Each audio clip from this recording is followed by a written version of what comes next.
Turkey and Libya's UN-recognised government in Tripoli have signed a historic deal, a memorandum of understanding, and it's been called a game-changer. So what's the deal? Signed by the Turkish president and head of Libya's Government of National Accord, the MoU demarcates the maritime boundaries between Turkey and Libya on the Mediterranean Sea, and identifies the coordinates of Turkey's economic exclusive zones.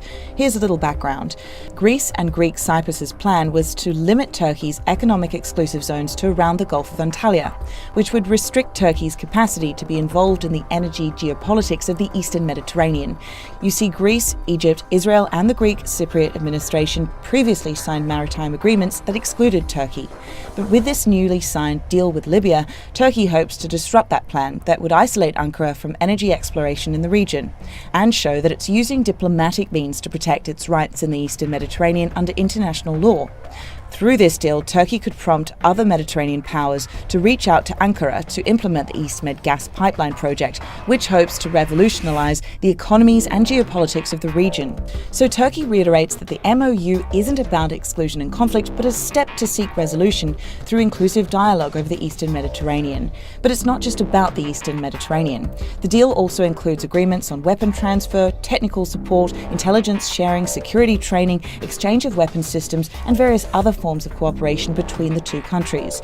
There's even discussion about the deployment of troops for 3 years, joint drills, and the establishment of a joint office of defence and security cooperation. Basically, it's a huge deal and a first. What are the perks of the deal?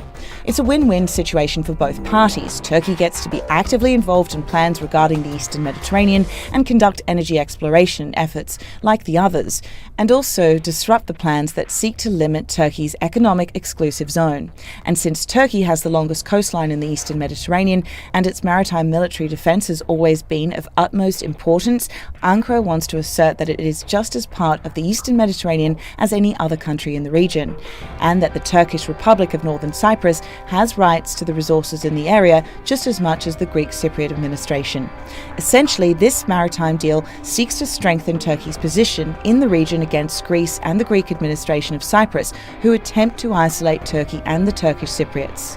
Bu anlaşma ile Yunanistan ve Güney Kıbrıs Rum yönetimi tarafından dayatılmaya çalışılan yaklaşımlara ve ülkemizi Antalya Körfezi'ne hapsetmeyi hedefleyen deniz yetki alanı iddialarına karşı uluslararası hukuk çerçevesinde haklı bir adım attık. And Libya gets to benefit from the deal too. The country's UN-recognised GNA is constantly fighting warlord Khalifa Haftar and his forces.